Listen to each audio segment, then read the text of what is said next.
Bonjour à toutes et à tous. La vidéo que vous vous apprêtez à voir est une interview de différents professionnels qui travaillent dans les métiers de l'image que l'on a réalisé au cours des derniers mois. Le but de cette interview est de vous donner une vision d'ensemble du fonctionnement du monde de l'image grâce au point de vue de différentes personnes qui travaillent dans ce domaine tous les jours de différentes manières. Donc on espère que cette vidéo vous plaira et on remercie toutes les personnes qui ont accepté de nous accorder cette interview. Bon visionnage! Pouvez-vous vous présenter ? Salut, je m'appelle Albert, j'ai une société qui s'appelle SOS Ciné, on est loueur de matériel à Paris et on est spécialisé sur les locations de tournage hybride, petit budget, solution de Lightning LED légère. On essaye un maximum de démocratiser les moyens de tournage pour que tout le monde puisse en bénéficier dans la location. Alors, moi je suis Bertrand Guéneuf, commercial Sigma Grand Ouest depuis 10 ans. Et ça fait 21 ans que je suis dans la photo, en étant passé par des entreprises d'accessoires avant. Oui, bonjour, je m'appelle Alexandre Chiron, je suis créateur d'images à Cholet sous le nom Alexandre Production. Je m'appelle Yann Lecomte, je suis photographe auteur. Ce n'est pas mon cœur de métier, parce qu'à côté je suis infirmier anesthésiste de formation et je pratique la photographie depuis un peu plus de 10 ans, on va dire. Alors je m'appelle Pauline, je suis gérante du magasin Camara à La Roche-sur-Yon avec Mathieu Lepage. Je m'appelle Mathieu et je suis l'un des deux gérants du magasin Camara de La Roche-sur-Yon. J'ai repris ce magasin avec ma femme en février 2017. En quoi consiste votre métier ? Je suis loueur. Loueur, ça veut dire quoi? Ça veut dire qu'on a un parc de matériel qu'on entretient et qu'on met à jour régulièrement afin de le proposer à des gens qui ont des projets en audiovisuel. Nous, on prend les avis des gens qui utilisent le matériel et on se fait notre propre avis. On a du matériel qui nous sert à tester le matériel. On est capable de donner une expertise pointue du matériel qui pourrait être mis à disposition sur vos projets. Alors au quotidien, je suis l'interface entre le client et la société Sigma. On visite les magasins et on parle des produits et surtout on sert de lien entre la société Sigma et le client pour que tout se passe au mieux et que le moindre problème s'il y a soit réglé le plus rapidement possible. Alors en réalité, j'ai plusieurs métiers dans le domaine de l'image. Je fais de la photo, de la vidéo, un petit peu d'infographie et je suis aussi télépilote de drone. Voilà, donc j'ai différents types de clients, de l'institutionnel, des artistes, de l'entreprise beaucoup aussi. Mon métier consiste, je pense, à montrer en fait ce que je vois, je crois tout simplement.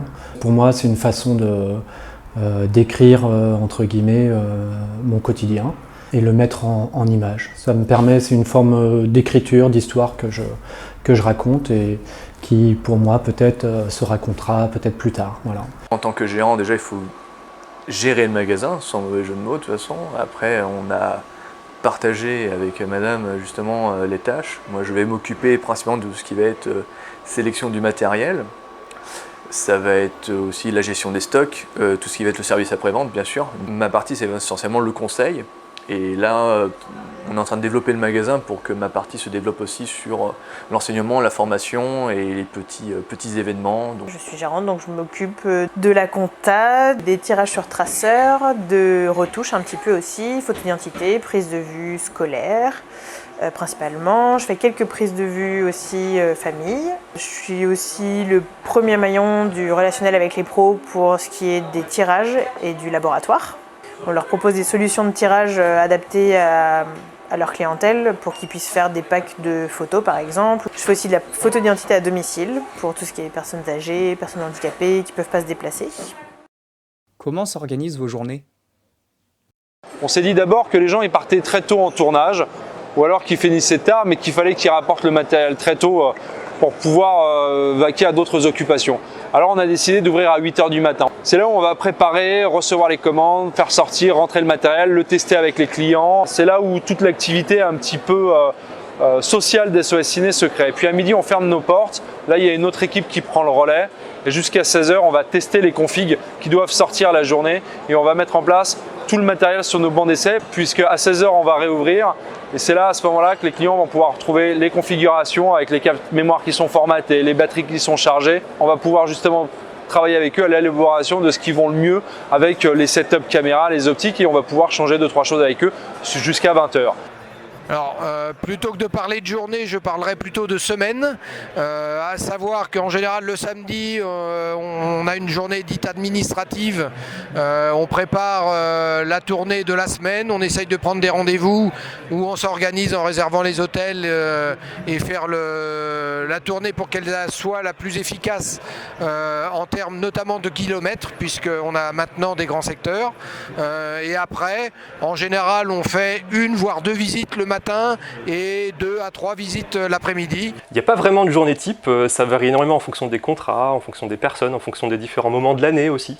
Parfois on est sur les tournages toute la semaine, on est dehors depuis très tôt le matin, et des fois on est à son bureau, devant son ordinateur, des journées complètes. Il n'y a pas vraiment d'emploi du temps type, ça varie tous les jours. Alors mes journées elles s'organisent avec mon temps libre, donc quand je ne travaille pas dans mon cœur de métier, je prends mon vélo, je monte dessus et je pars en balade. J'observe, je regarde vivre les gens, je prends en photo leur quotidien. C'est uniquement sur des tranches, on va dire, de 1 à 2 heures, où je pars, entre guillemets, en chasse. Et ensuite, le traitement se fait pas forcément dans la même journée, en fait.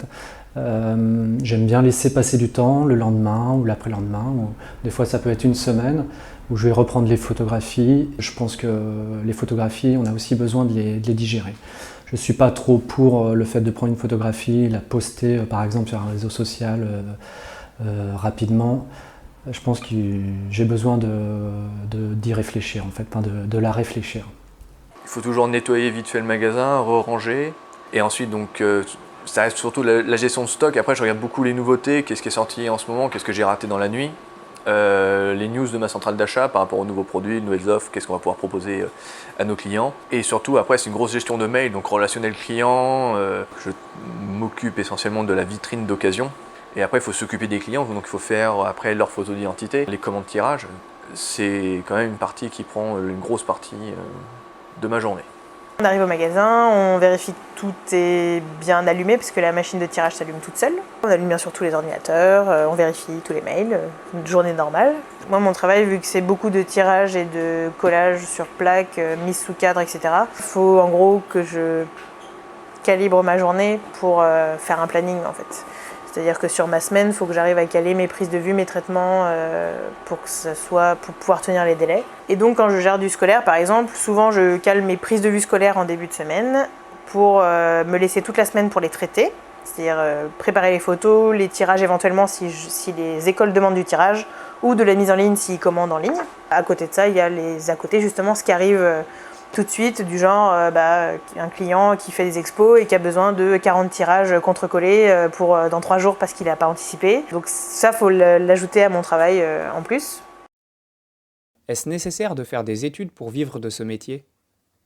Je ne sais pas si c'est nécessaire, parce que je ne suis pas toi, mais moi j'en ai pas fait. Alors je ne dis pas c'est bien ou mal. Moi, je suis quelqu'un qui lit énormément, qui se renseigne, et qui n'a pas peur d'aller confronter ce que je sais avec d'autres personnes et qui parfois d'ailleurs ouvre trop sa gueule.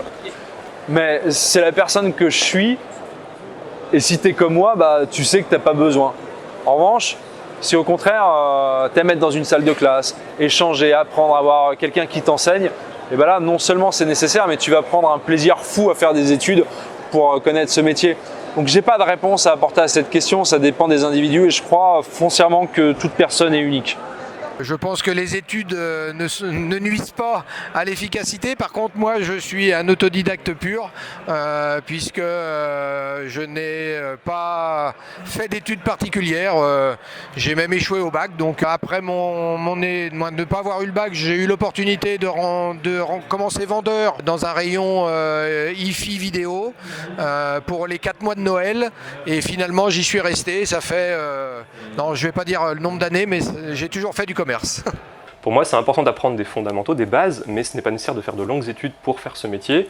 En fait, il y a plusieurs métiers, mais il faut simplement pratiquer, c'est le plus important. Vous pouvez faire des formations chez vous, en ligne, faire des écoles, il y a plein de choses, mais l'essentiel, c'est la pratique. Prenez un appareil, prenez votre téléphone, sortez dehors, faites des images, testez des choses, et c'est là que vous verrez si vous aimez ça déjà, et puis jusqu'où vous pouvez aller. Oui, je pense que ça aide.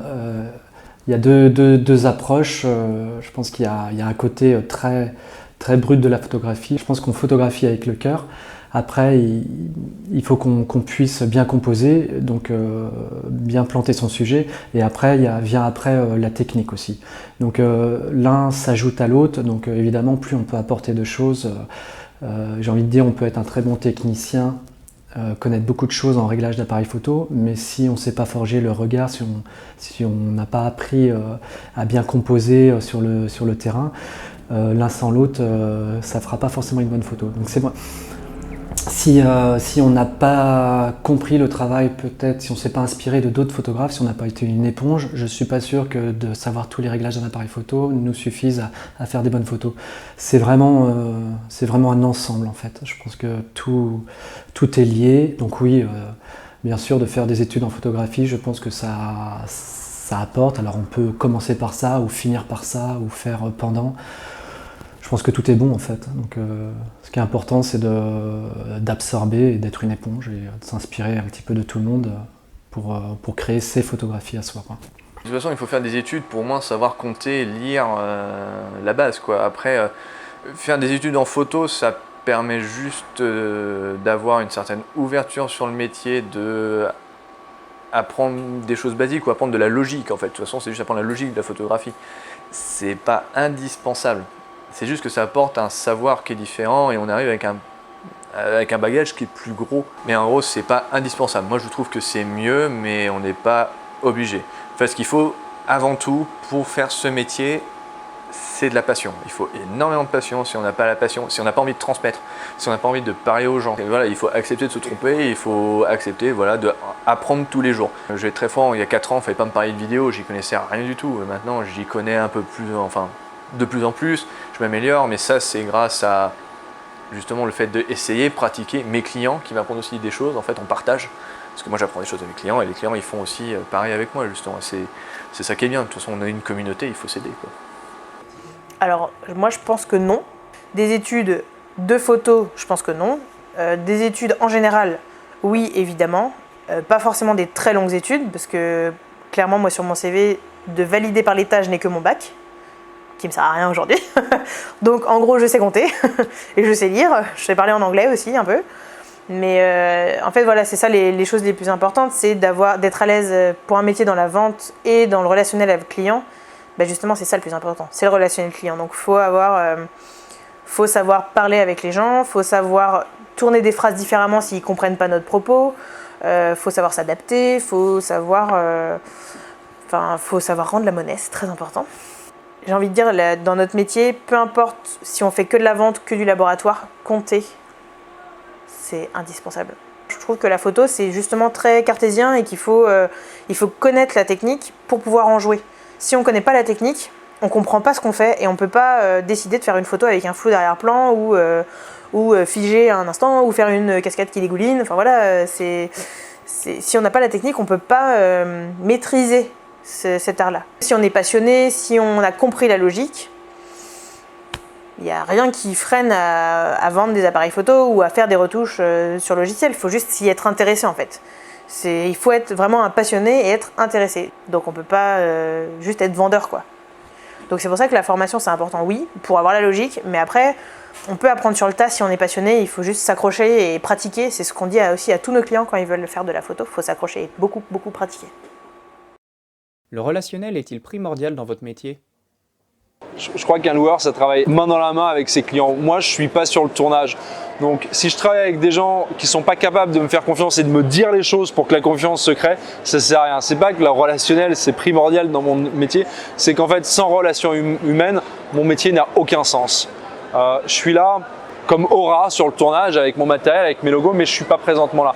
Et il faut vraiment que je puisse avoir ce lien fort avec les personnes et c'est pour ça qu'on fait des vidéos, c'est pour ça qu'on est allé sur YouTube parce qu'au bout d'un moment, nous on équipe 5000 projets par an, c'est énorme. Je ne peux pas prendre le temps que j'ai envie pour chaque client et donc je veux créer cet échange et cette confiance que les gens peuvent m'apporter et que moi aussi je peux leur apporter en sachant que je ne fais pas ça pour rien, que je ne fais pas ces vidéos, que je distribue pas ça pour rien et à chaque fois que vous venez et que vous louez du matériel, vous me rassurez dans la confiance que je peux avoir en vous. Alors je dirais même oui, c'est la principale des choses aujourd'hui, puisque les spécialistes qui aujourd'hui vendent le matériel photo sont en général affiliés à des centrales. La Scan notamment, qui est très performante puisqu'elle permet de livrer en 24 heures les magasins. Donc les commandes directes ou les livraisons directes par la société, c'est vrai, sont un petit peu moins importantes que dans le temps. Et vraiment, il faut être là pour le relationnel, pour justement dans un métier où il y a de moins en moins de commercial. Dans une structure comme Sigma, où on est une petite société, on mise beaucoup sur l'humain, et le fait d'avoir un commercial qui va dans les magasins ou qui répond au téléphone ou par mail, c'est vraiment un plus. Le relationnel, c'est la clé, c'est très important, c'est ce qui guide au quotidien. On rencontre des gens formidables à chaque nouvelle mission, à chaque coin de rue. On fait ce métier pour les gens. S'il n'y a pas le relationnel, ça ne sert à rien. Si je ne me différencie pas d'Internet, si je ne me différencie pas d'un autre vendeur de par les produits que je propose, la qualité de mes conseils, la passion que je vais dégager ou l'entraide que je vais leur proposer, si je ne propose pas ça, ça ne sert à rien. Si c'est juste pousser les boîtes et proposer des prix, moi je n'ai pas fait ce métier pour ça. Et je fais ce métier justement pour partager, faire apprendre justement, avoir du relationnel avec les gens du mieux que possible. Après, on ne peut pas s'entendre avec tout le monde. Ça c'est horrible, c'est dur à l'accepter. Et après, de toute façon, c'est primordial. Si on n'est pas gentil, si on n'est pas accueillant, attaché à nos clients et les aider et partager justement, ça ne sert à rien qu'on continue ce métier. C'est déjà très gratifiant de faire un relationnel sain avec le client, parce que c'est jamais agréable quand le client n'est pas content. C'est jamais agréable quand le client ne t'a pas écouté et qu'il n'est pas content parce qu'il ne t'a pas écouté. Donc ça, c'est une question de communication aussi. Mais c'est surtout très gratifiant quand on fait quelque chose de A à Z. C'est-à-dire que, pour parler plus du côté retouche et laboratoire que du côté vente, quand la personne arrive avec une vieille photo et qu'elle dit voilà, c'est une photo auquel je tiens, je voudrais qu'on en fasse tant d'exemplaires, etc. C'est très satisfaisant de prendre en compte la commande, de la traiter et de lui montrer, et que la personne soit satisfaite du résultat. Et qu'elle revienne parce que ça lui plaît, et que le prix lui convient, et que le rendu lui plaît, que c'est qualitatif, etc. Donc ce relationnel, ça se fait avec le temps, parce que on peut difficilement gagner des clients, mais on peut très facilement en perdre. Donc il faut être très, très à l'écoute là-dessus. Et pareil, avoir une mémoire des gens. Déjà, quand quelqu'un rentre dans le magasin, lui dire vous allez bien, parce qu'on sait que c'est un client habitué, même si on se souvient pas de son nom. C'est toujours important, parce que la personne elle a l'impression d'avoir une attention particulière. Et à partir du moment où nous on fait cette attention particulière, tout est gagné en fait, parce que la personne elle a confiance en vous, elle peut vous confier des projets, du travail, elle vous confie son matériel pour n'importe quoi, du SAV, de la révision, etc. Et elle va en parler autour d'elle. S'il n'y a pas ce relationnel là, c'est comme aller au self-service en fait, ça n'a aucun intérêt. Donc, et du coup, le service, justement, il est hyper important, et c'est comme ça qu'il gagne en matière, quoi. C'est toujours très gratifiant si on va à la boulangerie et que la boulangère se souvient qu'on prend une baguette proto-cuite, quoi. C'est pareil, c'est exactement pareil. Les clients sont quand même contents quand on se souvient qu'ils veulent par exemple toujours que du mat ou que du brillant, ou qu'ils font toujours tout de la même taille, parce que les petites mamies qui font du scrapbooking, elles veulent que leur photo elle soit de telle taille tout le temps. Donc c'est pareil, c'est entretenir sa mémoire pour faciliter ce relationnel-là. C'est aussi bien efficace avec les clients qu'avec les fournisseurs, qu'avec les autres collègues de d'autres magasins. Enfin voilà, c'est ça qui fait un réseau, et qui fait que le réseau communique bien et est sain surtout. Parce qu'un réseau malsain, ça peut aller très très vite aussi. Comment faites-vous pour faire connaître votre travail ? En fait, je le fais pas, c'est toi qui le fais quand tu fais une vidéo, c'est les autres qui le font, c'est Jérôme. Moi, je me contente d'être moi, tout simplement, et puis ensuite, je me contente de travailler. Alors, je me contente de travailler, ça veut dire que j'essaye de me mettre au service des autres. Quand j'ai rencontré Jérôme de la chaîne Notech et quand on a commencé à travailler ensemble, je lui ai pas dit « Ah, ce serait sympa qu'on fasse des vidéos ensemble !» Je l'ai regardé droit dans les yeux, j'ai dit « Qu'est-ce que je peux faire pour toi ?» Il m'a dit « J'ai besoin d'un bureau, j'ai besoin de ci, j'ai besoin de ça. » Et je lui ai dit « Voilà, ça c'est les clés, c'est un bureau. » Il m'a dit « Qu'est-ce que tu veux en échange ?» J'ai dit fais ce que tu peux et on verra plus tard, dans un an, si oui ou non on continue à collaborer. J'ai pas peur de prendre des risques, et si tu attends tout de suite que le gâteau soit cuit sans attendre la cuisson, tu vas te retrouver avec un truc mou. Moi, j'attends que le gâteau soit cuit, j'attends que les gens finalement me donnent, et j'ai pas peur de donner en amont et de me mettre en avant et de m'exposer, quitte à me faire avoir, quitte à me retrouver le bec dans l'eau, c'est pas grave. Faire connaître son travail, c'est bien pour pouvoir montrer ce qu'on sait faire, pour que les gens sachent exactement quel type d'image vous faites, quel est votre univers artistique. Maintenant, c'est pas primordial, ce qui compte, c'est, comme on disait plus tôt, le relationnel, c'est-à-dire respecter les gens, établir un rapport de confiance avec eux, et puis faire du bon travail, et puis le bouche-oreille fera, entre guillemets, le reste. Il y a peut-être une part de chance aussi, dans tous les métiers d'ailleurs, mais montrer son travail, oui, il faut, et il ne faut pas montrer tout et n'importe quoi non plus, ça sert à rien. Il faut montrer ce qui vous plaît le plus, et puis faire un petit peu le tri. Voilà. Alors j'ai commencé par le montrer autour de moi. Première étape, c'est choisir des photos.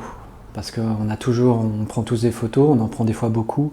Et en fait, le plus dur, c'est déjà de faire un choix, encore une fois, de cœur, hein, c'est-à-dire de choisir celles qui nous plaisent. Des fois, il y a des photographies, on ne sait pas pourquoi elles nous plaisent, et il y a une bonne raison. Il y a toujours une bonne raison. Une photographie qui plaît, c'est qu'il y a une raison. On ne connaît pas forcément la raison.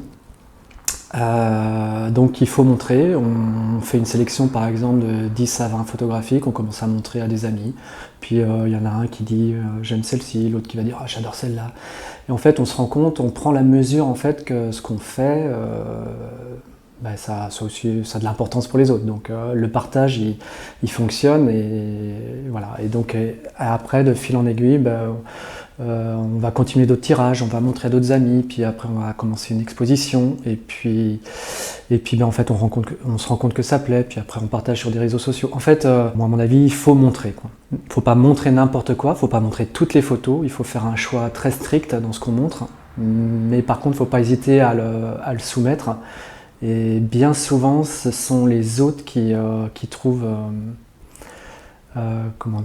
qui lisent vos photos en fait, et qui vous apportent énormément de choses, et qui vous montrent ce que vous n'aviez pas vu.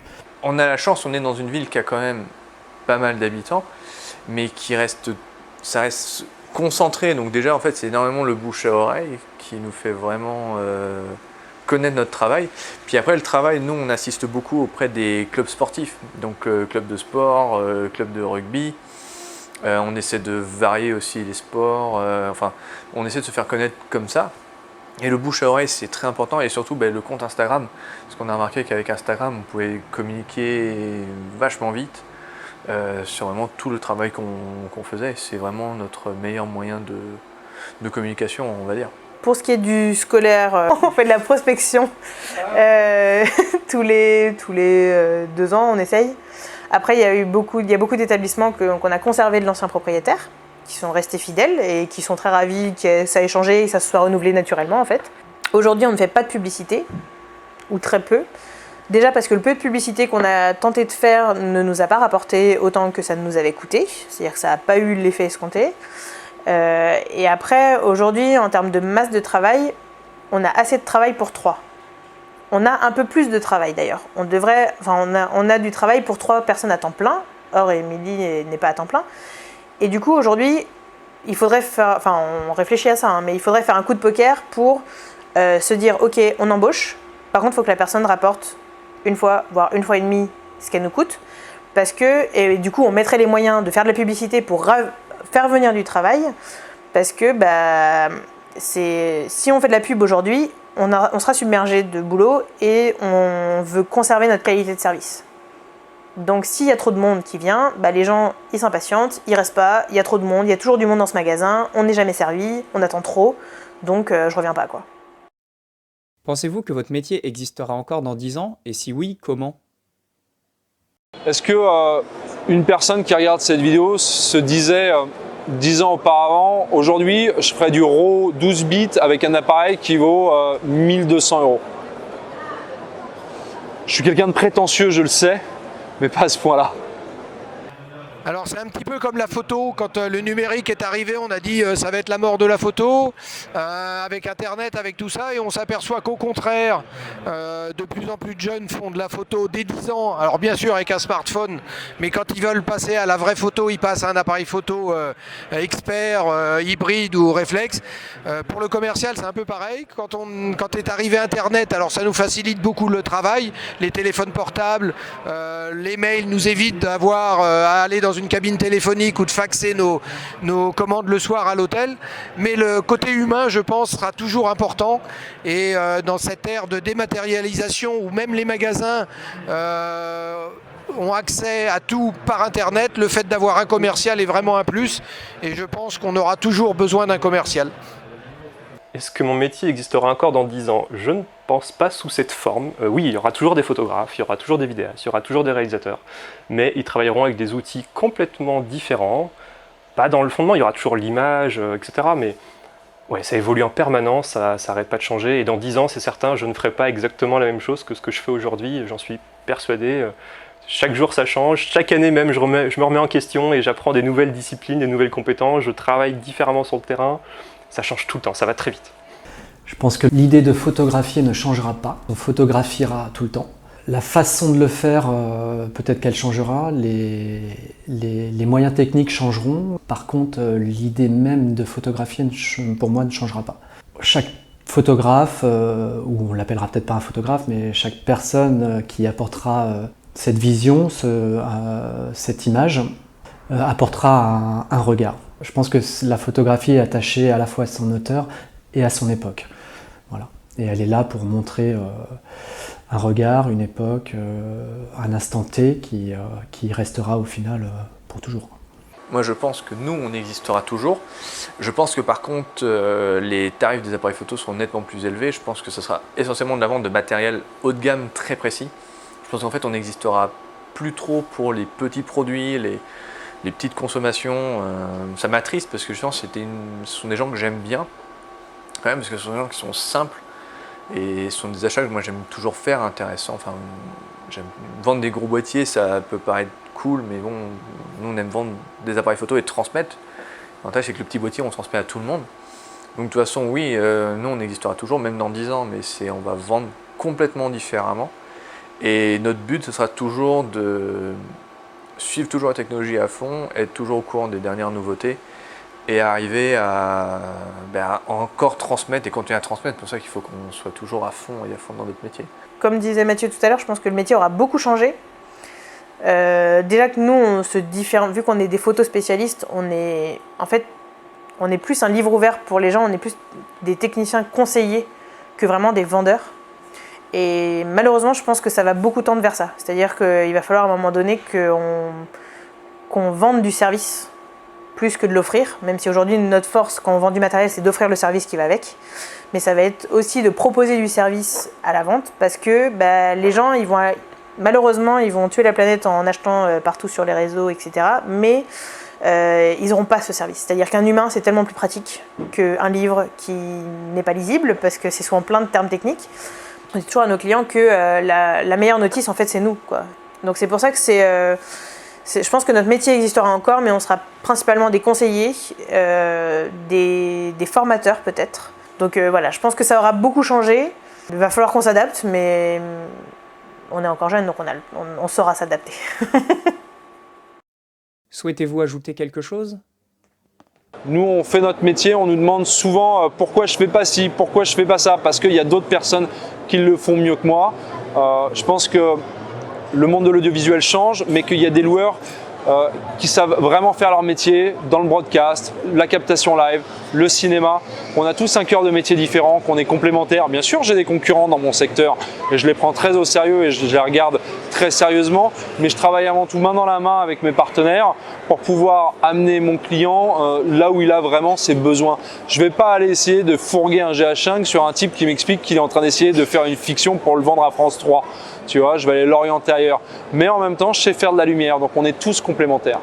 C'est un métier qui évolue beaucoup dans la façon de faire parce que avant on était des commerciaux, c'est-à-dire on prenait des commandes, on ne sortait pas d'un magasin tant qu'on n'avait pas pris de commande, alors qu'aujourd'hui, comme je l'ai expliqué avec les outils de logistique qui existent, on est beaucoup plus dans du relationnel par rapport à la marque, par rapport au magasin, par rapport au SAV, parce que les magasins commandent au jour le jour, le stock et alors les gammes sont peut-être plus larges, mais les stocks sont quand même moins importants aujourd'hui et les magasins vendent un produit et recommandent tout de suite.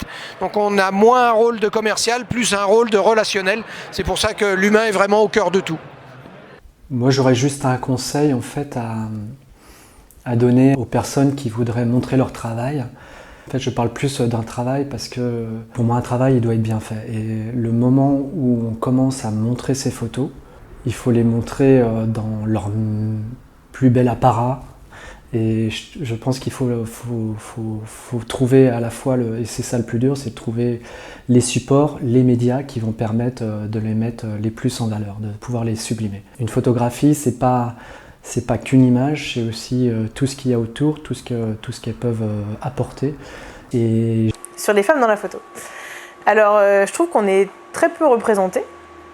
Même si dans nos clientes pro, en fait, il y a beaucoup de clientes, justement, dans nos clients pro.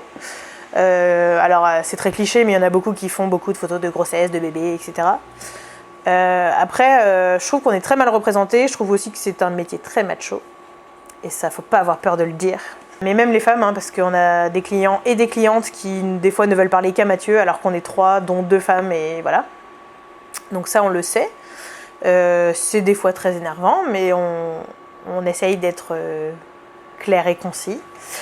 Je sais pas d'où ça vient, je pense que ça a historiquement été un métier beaucoup rempli que d'hommes et du coup que cette connaissance de la technique justement ça pouvait venir que des hommes et n'être comment dire, expliqué que par des hommes, sauf qu'en fait souvent ça peut aussi être expliqué par des femmes, je pense même tout le temps, si on est bien formé, si on s'entraîne, etc., si on acquiert des connaissances. Après, il ne faut pas oublier aussi que historiquement, dans le monde de la photo, les petites mains qui faisaient du développement en labo argentique, souvent c'était que des femmes. Donc les femmes ont toujours fait partie de ce métier, mais plus souvent dans l'ombre, je pense. Mais les femmes dans le monde de la photo, c'est très intéressant, hein, parce que si on regarde, ne serait-ce que sur la centrale Camara, il y a très très peu de femmes vendeuses, même s'il y en a de plus en plus, et il y a encore moins de femmes gérantes. Quand on est une femme, je trouve qu'il faut vachement plus gagner la confiance. Alors que Mathieu, n'importe qui rentre dans le magasin, la confiance elle est acquise, c'est bon, c'est l'homme de la maison quoi. Donc forcément il sait tout sur tout. Alors que nous, faut qu'on montre qu'on sait tout. C'est vachement plus compliqué.